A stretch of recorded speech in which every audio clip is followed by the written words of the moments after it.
should practically work out. The call will be recorded, so don't worry if you have to leave the call at some point, or maybe you have some colleagues who didn't manage to join the call today. The call will be recorded, and we will send a link to the recording. So that's that. We have a Q&A chat available. You can all have access to it, so don't hesitate to send us your questions.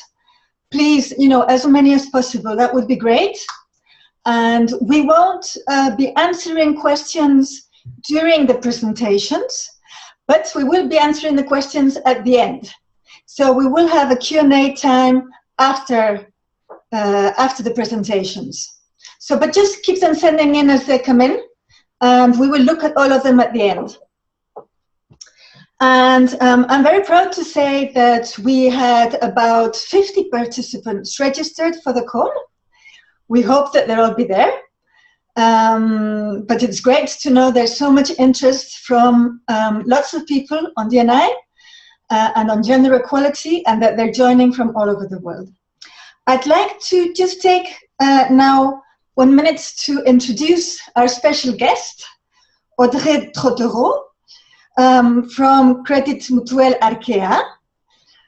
Audrey joined Credit Mutuel ARKEA in July 2011 as Internal Communications Manager, and was appointed D&I Manager in January 2016. She's a graduate of Sciences Po Paris and started her career as a journalist for Le Figaro. In 2005, she became chief editor for Business Digest. You might have heard it's a monthly review magazine specialized in management and leadership. In 2008, she joined Sodexo as external communications manager, where she was in charge of crisis communications as well as the CEO communications on some strategic topics, such as the company's engagement for D&I. And we're very lucky today to have Audrey with us at this call. So maybe, Audrey, would you like to say a few things? Well, thank you very much, Lara, for this introduction. And hi, everyone. Thank you so much for inviting me on this live chat. It's a first for me, so I hope everything will go well. And once again, I'm really happy to be your guest today. So thank you, Audrey. We're super happy to have you with us. What I'm going to do is, just as Isabel mentioned, the book that we have just published is this book, which is Inclusion Around the Clock. And there are many authors to this book. And I have written one of the chapters in the book, which is about gender equality in the workplace. So this is what we'll be talking about today. And I don't want to make this a monologue. I really want this to be a dialogue. So many of you will have worked in this area before and will have your own experiences. Please share them with us via the Q&A. That would be great if you did. And what I wanted to do is basically just, tell you a bit about the chapter that I've written. There's 2 sections to the chapter. One section is about my own career path and what led me to gender equality, to be interested in it, to have different projects around it, my work experience in it, and how I, as a woman, have done my professional career, given some gender equality challenges that I faced during those years. So that's the first bit of my chapter. And then the second bit is really talks about our experience in gender equality. I talk about the work that we have done with Nestlé, where we have done a lot of work with HR directors to create a gender-balanced business. I also speak about our work with Hilti and with Philip Morris. But I especially give you 3 takeaways. And, just so that it's not a monologue, what I wanted to do is just mention the 3 takeaways so that everybody gets the main key points of the chapter. The first takeaway is that gender equality is a business. This is very important. It's a business issue. It is not just an HR problem. It is not just a D&I manager problem. It is really has to be considered as a business issue because it has an impact on the business and it can be monetized. So that's one of the main takeaways. When you start working with gender equality in the workplace, make sure that you position it as a business issue or project, just like any other project that would be running in the business. The second takeaway is that it is all we have noticed through our work and by working with our clients that what works best is to focus on executive board, on the leadership of your company or organization. We suggest really that you take a top-down approach rather than a bottom-up approach. And this is because you need to connect and to really get the leaders of the company interested in gender equality so that they have buy-in, but especially also so that they can become your ambassadors. Many companies have not got lots of people working on D&I, and especially on gender equality. So you would double up in different job roles and titles. So it is important that you start looking for those ambassadors who are people across the whole organization, starting from the leadership and then going through the different aspects and the different departments in the organization, so that they can be your ambassadors and they could then start talking about gender equality in the workplace. What is also interesting is that when we're taking this top-down approach, we're also fixing a global annual agenda for gender equality with specific objectives and with key performance indicators like you would for any other part of the business.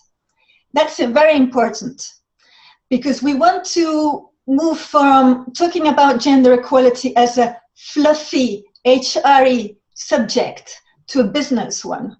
So having this, having these objectives set and having key performance indicators will help you and the people supporting you across the business to make sure that that you're going through the project and it's being implemented through the different phases of implementation. The other thing which is important when you are actually getting on board the executives and the leadership is that you create responsibility and you give small objectives and small challenges to each one of these leaders who are your ambassadors. Because by getting them to be responsible for something, it's like giving them homework. What we're asking you is to give them homework so that they have maybe one objective per month, something that they can implement, and then you will follow up with them to see if they've done it, if it has worked or not, or how it could be done differently. But this creates ownership, responsibility, and this creates an ongoing momentum in the buy-in, so that leaders keep reminding themselves that they need to do some actions, and it's at the top of the agenda. It's not something that then trickles down and people forget about it. So make sure that you're following up with your leaders who will become your ambassadors, and make sure you're giving them actions to do in whatever capacity they have in your organization, so that they always keep gender equality as one of the priorities of their work. So give them homework. That's the one that we're saying. And then the third point is that it's always good to start the gender equality project by running pilot programs before a global rollout. So what we would suggest, and what we have seen by working with our clients is that running a few pilot programs, maybe in the headquarters with a specific department, or maybe you're involving the leadership team, or maybe you're going to a production plant in a specific country that you've chosen, is good. Because then you can start seeing slowly how things are being taken in through the business, and also how you can tailor make the program to fit the needs of each of the groups of people or participants that you'll be working with. Whether you are delivering a workshop on gender equality or whether you're running a trainer program, make sure that you tailor make it, and make sure that you use these pilot programs as learning sessions to give you feedback, and then to really start really putting in the final details into your project before you go to global rollout. So these would be the 3 key learnings and takeaways that you'll get from reading my chapter in the book. And now I would like to involve Audrey and invite her to actually join the conversation. And Audrey, what we would like to do is to maybe ask you 3 key questions so that our audience can hear about your experience in gender equality and what has been your journey, because it's not a one-off project. This is an ongoing journey that you have started in your company. So the first questions that I'd like to ask you, Audrey, is what was the catalyst for starting the gender equality work in your organization? Well, thank you, Lara, first of all, for your presentation about the key learnings, which really resonate to our own experience here in Credit Mutuel ARKEA. To answer your question about the catalyst, we do have a specificity in our company, which is that, well, we're a bank, but we are the only French national bank that is based outside of Paris, okay, in Brittany. So it has got some good points about it, but also it has probably contributed to a general lack of diversity. We recruit lots of people who were born in Brittany, who might have studied somewhere else, and then they come back. Mm-hmm. We also, because we are a bank, I would say that it is in our DNA, probably in our very old DNA, to carry some masculine codes, which are highly shared by women in the organization. Yeah. And when I first joined the company 5 years ago, I had just left Sodexo, and I was really shocked. There is no other word to see with my own eyes the lack of diversity when I joined. And I even remember one day when I had joined maybe 2 weeks prior to that point, and I was looking for someone on the internet, and I typed the name, and I found out 15 other people had the same last name. Okay, so that's quite a lot. Yeah.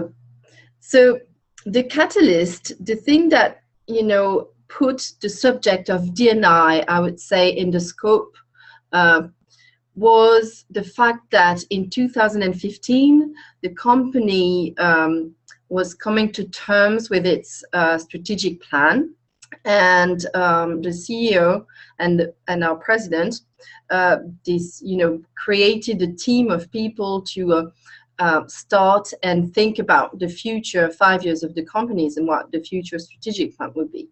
And this is when they realized that there was no structured approach to CSR, corporate social responsibility. Yes. Mm-hmm. Like lots of other companies, maybe a few years ago, we realized that we were doing things which might be linked to CSR, but there was no structured approach.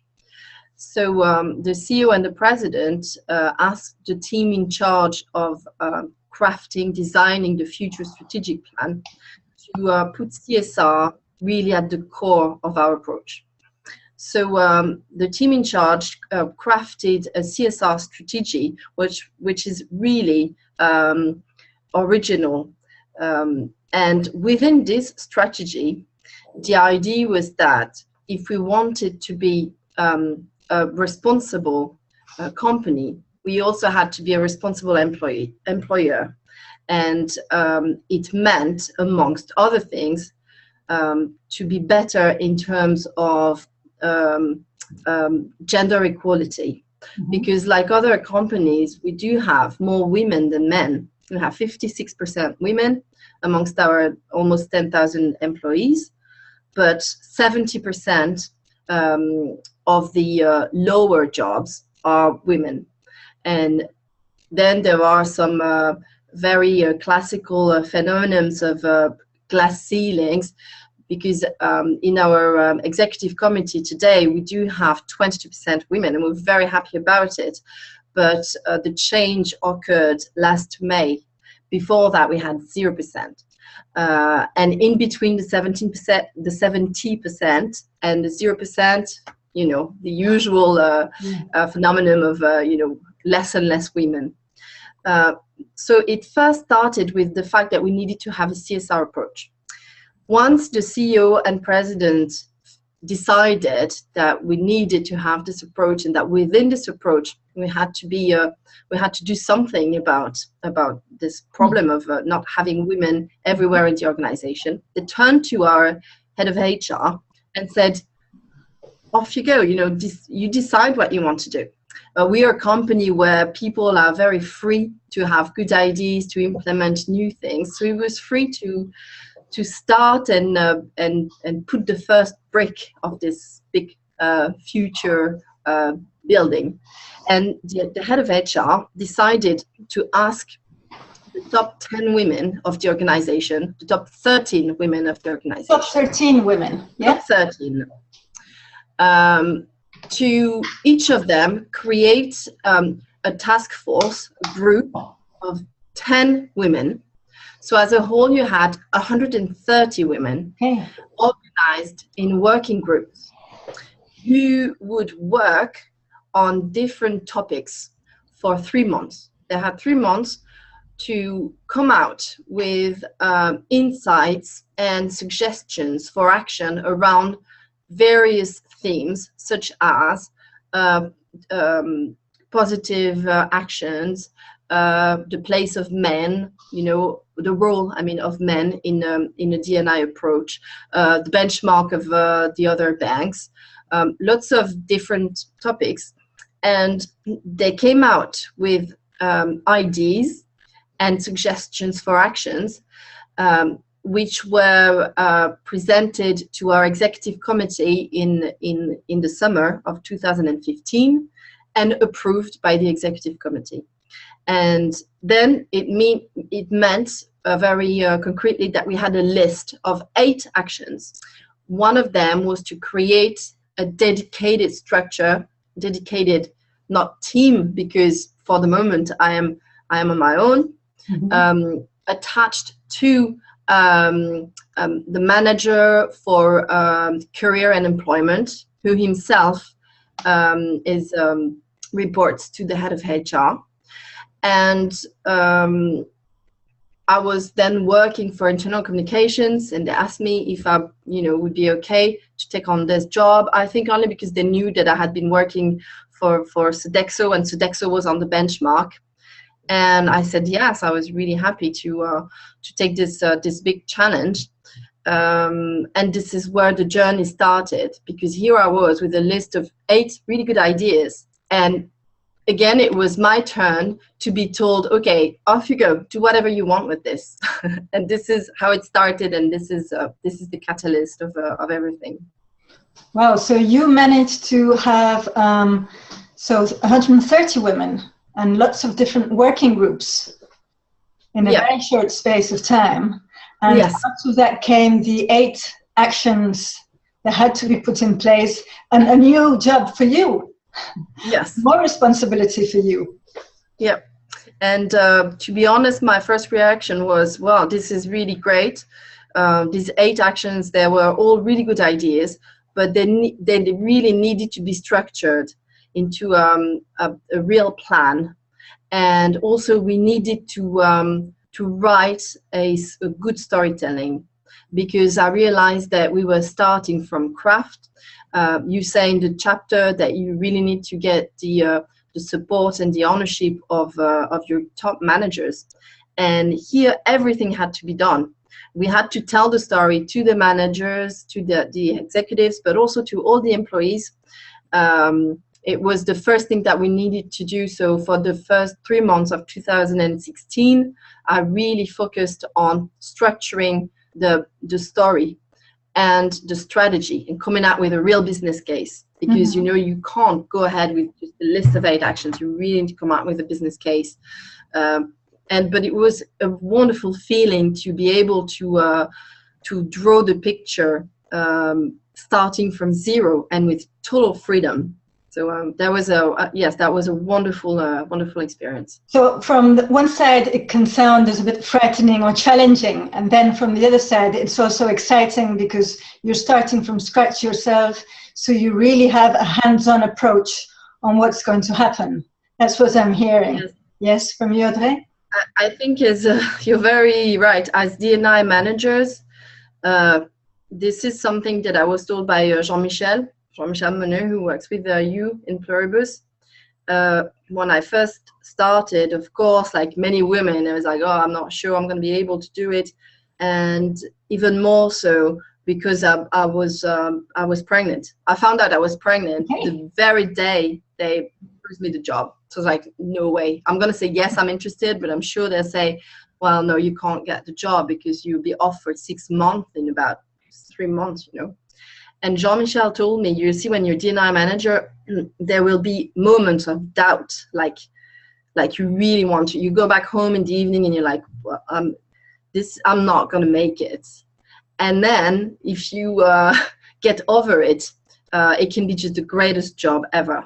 But I think we should really all try and support each other, because sometimes you you give so much energy and you think that you have thought about everything, but the danger always comes from where you were not expecting it. Yes, and so this we're talking about 2015 and 2016, which is really very, just there. Yeah, just gone around the corner. What would you say that by starting in 2015 and then now as just 2016 has been completed, what would you say has been your biggest achievement so far, that you really, something that you're really proud of having done?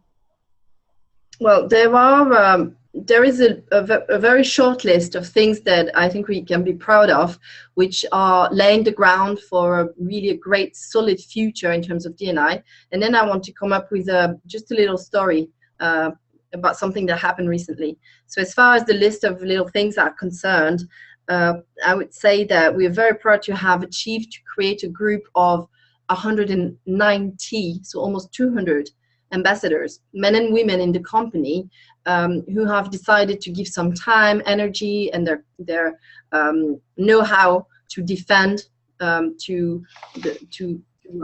carry out the topic of D&I. We first created this network based on the 130 women who worked in 2015. We asked them, do you want to become an ambassador? This is what you're going to have to do. You're going to have a very specific role. We're going to train you to be an ambassador. We're going to train you on D&I with a sociologist and an anthropologist. We're also going to train you on different tasks that we will give you as an ambassador for various things, starting with doing the diagnosis of where we were, of our starting point. So we asked the 130 women if they wanted to become ambassadors. 80 or 90 of them said yes, out of 130, and they had to find out a man to become an ambassador with them, so that we would come out with a group of men and women ambassadors. And today, they are very active, and in 1 second I'll come up with this story I want to tell you about, something that to me really summarizes the achievement. But before that, just to hint on something that we have achieved that is really great, it makes the difference, is that once we had started with the 8 actions and we knew that we had to make something more structured, we also had the feeling that we really needed to have each and every one of our business units to be leading their own destiny about D&I. We knew that if it was the group coming out with a roadmap and actions, it would be like, it wouldn't be the same in terms of ownership. And it's very different. The D&I issues and challenges are very different depending on the work, on the leaders, the culture. And we all know that each and every business unit is very different. So we organized ourselves so that each business unit could have its own diagnosis and its own action plan. And today we have 30 business units, we have 38 diagnoses and action plans, and the ambassadors worked on that. And today, yeah, and it was a really, really hard and big job to organize, because it was based on meeting with 250 employees in the company. We had talking groups of 8 to 10 employees. It lasted 4 months, and we crossed the analysis of what our people told us with figures, with numbers for each of the business units. Numbers about, where women were, if women were managers, if they were promoted like men, etc., etc. So we are very proud of this achievement. And the last achievement I want to talk about, before telling you the little story, is about the KPIs. From the very start, we had the green light to give KPIs to our executives. So they do have targets to reach.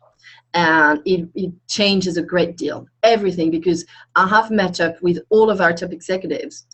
And I would say there is about maybe 30 to 40% of them who are completely behind us because they have this gut feeling. At heart, they're convinced for whatever reasons.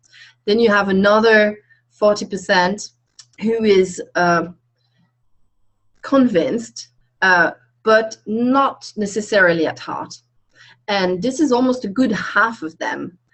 And without the KPIs, they wouldn't be behind us, And then the last 20%, well, it's a bit more complicated, but today I would say really more than 80% of our top executives really are behind us, and the KPIs really helped. But what really helped also is that we had some achievements. They were waiting for us to come up with some very concrete actions very quickly. And when you're talking about pilots, you have to have quick wins. If you say this is what we're going to do, and the programs take time, they take so much time, it's frustrating, because even for a workshop on unconscious bias, you're here, Pluribus, you give us this solution, but it takes some time because it is the first time you do this in the organization. You have to, be sure that it will be the good solution. So waiting for all of this to be implemented, you have to find quick wins. You have to do little pilots on things which are easier to lead. And just to conclude on this story that I told you yesterday, this is really a very emotional moment for me, because it happened about 2 weeks ago. 4 ambassadors were presenting their conclusions on the head of the business unit. And during this presentation, it wasn't planned. One of the ambassadors said, okay, I would like to stop for a second, and I would like to tell you about what it means to be a woman. And so everybody was like, what is she going to say?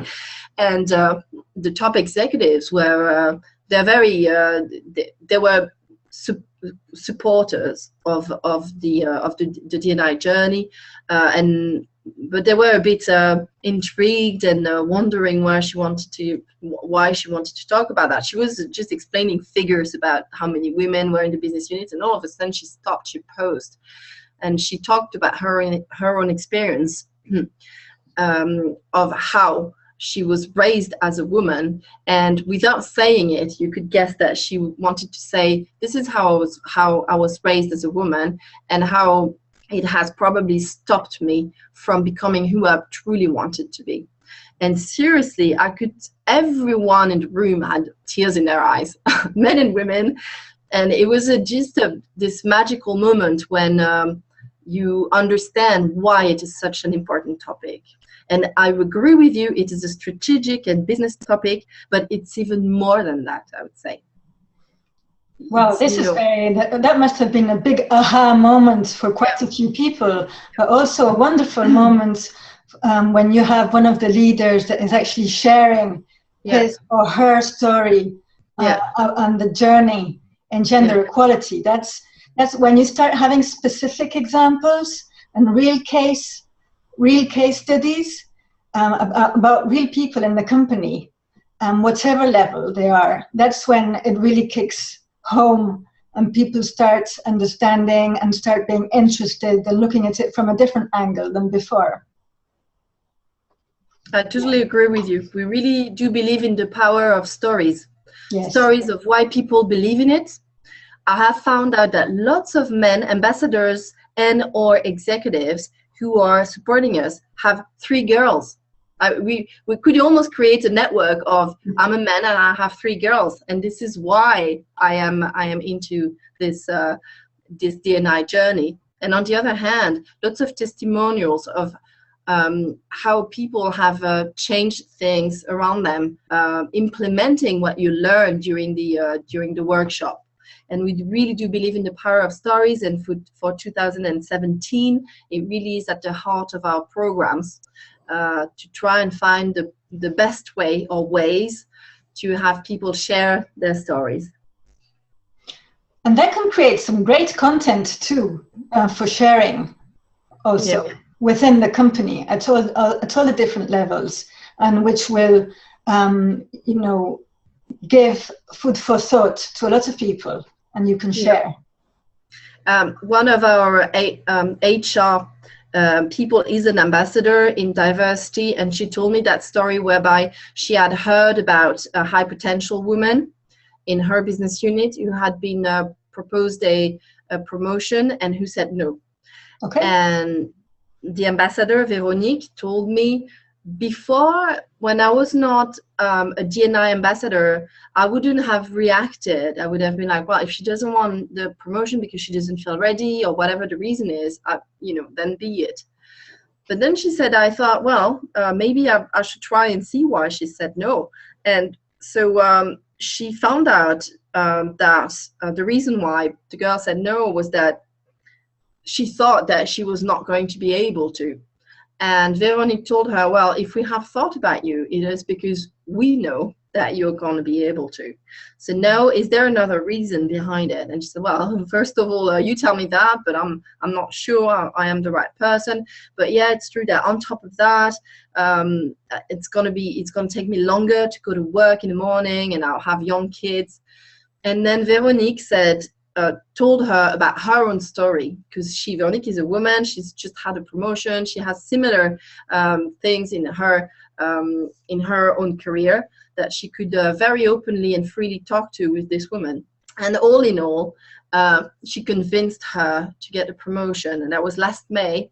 And Véronique told me that she met with the girl recently who told her, well, thank you so much, because I have never felt so happy in my life, because I feel like I have it all. You know, when you read women saying, I want it all, and she said, it's not easy, but I have it all. And I don't feel like I have done any sacrifice. Mm-hmm. And what we want is someone like Véronique to tell other people how she has felt that there was something more than just, no, she doesn't want to do it. How she has talked to that woman, the words she has chosen, how she has managed to convince her. We want Véronique to tell her story. And we really do believe that we can also create change by having people tell their stories to other people. The storytelling is so fascinating. So thank you very much, Audrey, for sharing that specific example with us. You're very welcome. And this is also why we wanted to work with Pluribus, because we really like the approach of the trainers, because in a way we give the tools to people, to our people, to go and meet up with other people and be the actors of change. And it's very hard to achieve, because even with the ambassadors, it seems like, wow, this is so cool, but it's been really hard to have them feel confident enough to think and act by themselves. And at first I thought that we were never going to be able to make it, because in the first months the ambassadors kept on turning to me and to HR to say, can I do this? Can I do that? You ask us to have ideas, but we don't know. We're not HR specialists. And it was really difficult to give them the confidence and tell them, convince them that yes, the company was allowing them and us to write this story all together and to make the D&I journey that way. So it's, yeah, just to go back to what I wanted to say is that it was very important to have people like Pluribus supporting us, to help our people be the own leaders and actors of change. Well, thank you for that. It's been a pleasure working with you. I see that we have a bit of a technical issue when it comes to Q&A. So what I would suggest is that if you've got any questions, just send them by email to us, and just put in the topic on the subject of your email, gender equality webinar, and then we know it's from you, and we will get back to each of the people who send us questions with the content that they've asked for and the data that they've asked for. I'm just curious though, and this is a question that I'd like to ask you, Audrey, is that since you have since you've been a bit late in terms of getting on the train and starting this journey, what are the kind of the hiccups or the mistakes that you have experienced? Yeah, thank you for this question, because we have made some mistakes. There have been some hurdles along the way, which is a short way. You know, we have only started a year ago, and it is because here I'm talking only about good practices and some things that we have done very well. And also it's because we were late starting the D&I journey that we could also be inspired from others. And we knew things like you have to have a top-down approach, you need to have your CEO on board, ownership of the D&I journey, etc. We knew all this and we really focused on that. That's on the one hand. But even though you're prepared, you know all the rules, you know all the hurdles to avoid, you still make some mistakes. And just as an insight, just one example, when we created the network of ambassadors, at first we thought the more ambassadors we have, the better, because the idea is that we will give them some tools to be able to talk about diversity on a daily basis to their colleagues, to their teams, and to be able to answer people around them questions such as, oh, but does the company do positive discrimination, or are we going to have training for all employees or any managers, or why do we do D&I, how much does it cost, or why do we do it all of a sudden? So all of these questions, and we actually, I have my book as well. It's not as good as yours, and it's in French, but we have done this book for them, for the ambassadors, to give them all the keys to be able to talk about the subject. And then we said to them, 180 of them, we told them 40 of you can become more engaged than that. You can have a greater role. And this was the task force of 40 ambassadors who did the diagnosis. And we really focused on these ambassadors, the task force of 40. And we kind of forgot the other ones. We had given them the book and we thought, well, then they have the book, they know about the company's journey and strategy, they can talk about it in a positive manner, and that's fine. That's all we want for them. And we have completely underestimated the will they had to be really involved and really an actor for change. And when they realized that they were just going to have the book and they were not going to have any regular news or opportunities to meet up or tools in their intranet to be in touch as a network or someone from HR, organizing events for them, they were so disappointed that they started to talk on a negative manner about diversity. They said, we realized that it was happening little by little. And you can only understand them, because what happened is that they would have people turning to them maybe 2 months after they'd received the book, or 3 months, saying, okay, what's going on in terms of D&I? And they'd be like, you know what? I don't know what's going on, and I'm an ambassador. So that was really...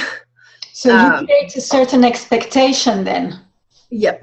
Yeah. And you got to be very wary of that. And the reason why we made this mistake is because, well, as we all know, when you need to prioritize because you don't have extensive resources, you always choose communications. You're like, well, and it's normal. You have to act, you have to do things. That we could not do the diagnosis. So we focused on all our resources on that. And we couldn't do the communications. And we seriously underestimated the impact it would have. And then, thankfully, today we have managed to find a way to, sort the situation out. But at some point, it was a little bit, difficult. This is one of the mistakes we've made, but there are obviously lots of other ones. I think it's normal. But as a D&I manager, it can be hard.